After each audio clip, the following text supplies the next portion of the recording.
अस्सलाम वालेकुम। आज हम फंडामेंटल थ्योरम ऑफ कैलकुलस पर बात करेंगे। Let f is a continuous function over the close interval a to b and a belong from close interval a to b. Define a function from close interval a to b to the set of real number. Capital F x is equal to definite integral from a to x F of T D t. हमारे पास जो definite integral होता है वो एक specific number होता है अगर उसकी लोअर लिमिट और अपर लिमिट कांस्टेंट हो। लेकिन यहां पे देखो हमारे पास जो डेफिनेट इंटीग्रल है ये एक स्पेसिफिक नंबर नहीं, ये हमारे पास एक फंक्शन है। हम इस फंक्शन को अक्यूमुलेशन फंक्शन बोलते हैं। यहां पे हमारे पास जो डेफिनेट इंटीग्रल है इसकी अपर लिमिट वेरिएबल है। For any particular value of x definite integral is a number. So capital F x returns a number for every value of x. यहां पे देखो जो डेफिनेट इंटीग्रल होता है वो एक स्पेसिफिक नंबर होता है अगर उसकी लोअर लिमिट और अपर लिमिट कांस्टेंट हो। ये जो हमारे पास स्पेसिफिक नंबर होता है ये एरिया को रिप्रेजेंट करता है। Area under the graph of f above the x axis between two parallel lines x equal to a and x equal to b. लेकिन यहां पे देखो हमारे पास जो कैपिटल एफ एक्स है अक्यूमुलेशन फंक्शन है f of x is equal to definite integral from a to x F of T D t. ये भी हमें एरिया देता है। Area under the graph of f from a to x, ये भी हमें क्या देता है, एरिया देता है। इसीलिए मैंने बोला था for any particular value of x definite integral is a number. आप इस चीज को एक एनिमेशन के जरिए क्लियर करो। ये हमारे पास एक डेफिनेट इंटीग्रल है जिसकी हमारे पास लोअर लिमिट 0 है और अपर लिमिट एक्स है। जैसा कि मैंने बोला था for any particular value of x definite integral is a number. अब देखो अगर मैं एक्स को 0.5 रखता हूं तो हमारे पास डेफिनेट इंटीग्रल क्या बनेगा, 0.8। For any particular value of x definite integral is a number. अब x की वैल्यू अगर हम 1 रखते हैं तो हमारे पास डेफिनेट इंटीग्रल क्या बनेगा, 1.5। हम जो हमारे पास डेफिनेट इंटीग्रल होगा वो हमारे पास क्या होगा, एरिया होगा। आप डेफिनेट इंटीग्रल जो हमारे पास अक्यूमुलेशन फंक्शन है आप इसे एरिया फंक्शन भी बोल सकते हो क्योंकि हमें ये क्या देता है, एरिया देता है। Area under the graph of f from a to x. यहां पे जो हमारे पास एक्स है वो वेरीज करता है तो हमारे पास डेफिनेट इंटीग्रल होगा वो भी चेंज होगा because area is a function of x. हमारे पास जो अक्यूमुलेशन फंक्शन है, accumulation function gives the area under the graph of f from a to x. अब फंडामेंटल थ्योरम ऑफ कैलकुलस पर बात करते हैं। हमारे पास जो फंडामेंटल थ्योरम ऑफ कैलकुलस होता है जस्ट ये डिफरेंशिएशन और इंटीग्रेशन में रिलेशन ही स्टैब्लिश नहीं करता बल्कि इस चीज की भी गारंटी देता है अगर हमारे पास एफ एक इंटीग्रेबल फंक्शन है then it has antiderivative, then f is differentiable. And हमें ये प्रूव करना है कि हमारे पास कैपिटल एफ एक्स का जो हमारे पास डेरिवेटिव है वो हमारे पास क्या है, स्मॉल एफ ऑफ एक्स। चलो पहले इसकी डेरिवेटिव की डेफिनेशन पर बात करते हैं। डेरिवेटिव की लिमिट डेफिनेशन पर बात करते हैं। हमारे पास डेरिवेटिव की डेफिनेशन क्या है, derivative of capital F x is equal to limit of capital F x minus capital F x naught over x minus x naught as x tends to x naught. Rate of change of dependent variable with respect to independent variable. और हमारे पास जो independent variable में change होगा वो बहुत ही minute होगा। देखो हमारे पास x minus x naught approaches to 0। यही से मैंने लिख दिया कि हमारे पास जो इंडिपेंडेंट वेरिएबल में जो हमारे पास चेंज होगा वो बहुत ही माइन्यूट होगा, वो ना होने के बराबर होगा। इतना चेंज आपने लेना है इंडिपेंडेंट वेरिएबल के अंदर। तो हमने ये प्रूव करना है हमारे पास capital F x is equal to F of X. ये हमारे पास क्या है, डेरिवेटिव की लिमिट डेफिनेशन है। Let x and x naught belong from closed interval a to b। और हमारे पास जो x है और x naught है ये दोनों के दोनों इक्वल पॉइंट नहीं, सेम पॉइंट नहीं होने चाहिए, ये दोनों के दोनों डिफरेंट पॉइंट होने चाहिए। या तो x लेस देन होना चाहिए x naught से या तो x ग्रेटर देन होना चाहिए x naught से। हम इस केस के अंदर जो वर्किंग करेंगे इसमें हमारा जो x naught होगा वो लेस होगा x से। तो हमारे पास जो कैपिटल एफ एक्स होगा, कैपिटल एफ एक्स है ये हमारे पास एक डेफिनेट इंटीग्रल है from a to x f of T D t.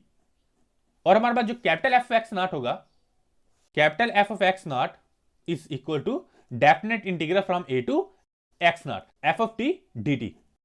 Capital F x minus capital F x naught is equal to definite integral from a to x F of T D t. Definite integral from a to x F of T D t minus definite integral from a to x naught F of T D t. Definite integral from a to x naught F of T D t. अब यहां पे देखते हैं हमारे पास capital F x naught और capital F x किसको represent करता है। यहां पे ये हमारे पास ए पॉइंट है, ये हमारे पास एक्स नॉट है, ये एक्स। जैसा कि मैंने बोला था हमारे पास इस केस के अंदर जो एक्स होगा वो बिगर होगा एक्स नॉट से। मैं इस तरह से वर्किंग कर रहा हूं क्योंकि हमने ऊपर मेंशन किया है x is not equal to x naught. तो आप ये भी ले सकते हो, ये केस भी ले सकते हो कि हमारे पास X naught is bigger than X. आप एक्स नॉट को यहां पे भी ले सकते हो, लेकिन मैं जिस तरह से वर्किंग कर रहा हूं उस तरह से हमारे पास जो एक्स है वो बिगर है एक्स नॉट से। ए एक्स नॉट एक्स और ये है b. Capital F x naught किसको रिप्रेजेंट करता है, यहां पे जो हमारे पास कैपिटल एफ एक्स नॉट है वो इस एरिया को रिप्रेजेंट करता है। जो हमारे पास कैपिटल एफ एक्स है वो इस सारे एरिया को रिप्रेजेंट करता है, इस सारे एरिया को जो स्काई ब्लू में है। हम इसका कलर चेंज कर लेते हैं, ये कलर कर लेते हैं, हमारे पास डार्क ब्लू कर लेते हैं ताकि आपको समझने में आसानी हो।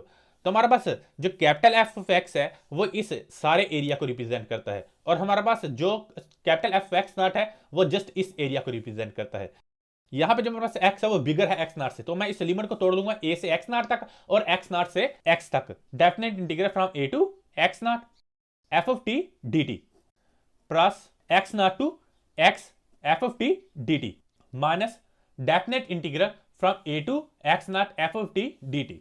Definite integral from a to x naught F of T D t. आप देखो ये जो हमारे पास है ये इससे कैंसिल हो जाती है, तो यहां से हमें क्या मिला, यहां से हमें मिला capital F x minus capital F x naught is equal to definite integral from x naught to x F of T D t. अब यहां पे देखो जो हमारे पास ये जो एरिया है, ये जो एरिया है ये हमारे पास क्या है, ये हमारे पास है definite integral from x naught to x F of T D T by mean value theorem. हमें mean value theorem of Riemann's integral क्या कहता है, हमें mean value theorem of Riemann's integral कहता है हमारे पास जो एरिया अंडर द ग्राफ होता है, हमारे पास जो एरिया अंडर द ग्राफ होता है वो इक्वल होता है area of the rectangle whose base is the length of the interval x minus x naught and height is function value at arbitrary point of closing x to x naught।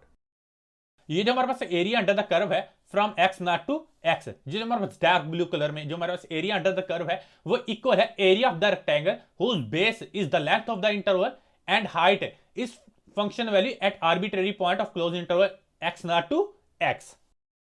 By means value theorem of Riemann integral, there exists a point from closed interval x to x naught कि हमारा जो area under the curve है वो equal है area of the rectangle whose base is the length of the interval and height is function value at arbitrary point of closed interval x to x naught।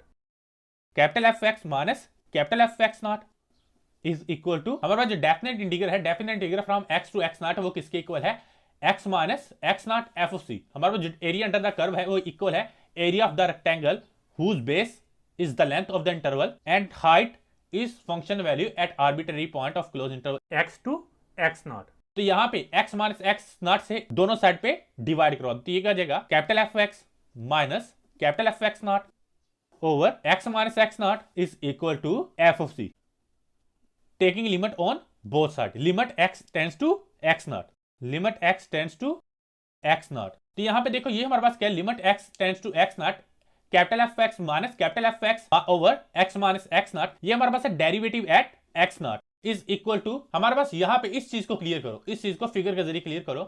यहां पे देखो जब हमारे पास x not की तरफ अप्रोच करता है when x tends to x naught, तो हमारे पास जो c है वो भी x नॉट की तरफ अप्रोच करता है, c tends to x naught. जब हमारे पास x नॉट की तरफ अप्रोच करता है तो हमारे पास जो एरिया अंडर द कर्व होता है वो भी क्या होता है, डिक्रीज होता है। तो हमारे पास एरिया ऑफ द रेक्टेंगल भी डिक्रीज होगा क्योंकि हमारे पास जो सी आर्बिट्ररी पॉइंट है, जो हमारे पास आर्बिट्ररी पॉइंट है वो हमने close interval X naught to X इस क्लोज इंटरवल से पिक किया हुआ है। जैसे ही हमारे पास एक्स नॉट की तरफ अप्रोच करेगा तो हमारे पास जो सी पॉइंट है वो भी एक्स नॉट की तरफ अप्रोच करेगा, तो फिर हमारे पास जो एफ ऑफ सी होगा, फिर हमारे पास जो एफ ऑफ सी होगा वो भी अप्रोच करेगा एफ ऑफ एक्स नॉट की तरफ। जब हमारे पास एक्स नॉट की तरफ अप्रोच करेगा तो जो हमारे पास आर्बिट्ररी पॉइंट है सी ये भी एक्स नॉट की तरफ अप्रोच करेगा, तो फिर हमारे पास जो एफ ऑफ सी होगा वो भी हमारे पास एफ ऑफ एक्स नॉट की तरफ अप्रोच करेगा। ये कि यहां पे मैंने एक मिस्टेक की हुई है, यहां पे हमारे पास आएगा close interval X naught to X, क्योंकि हमारे पास जो एक्स नॉट है वो सवाल है एक्स नॉट से। अब देखो जब एक्स नॉट की तरफ अप्रोच करता है तो जो हमारे पास एफ ऑफ सी है वो एफ ऑफ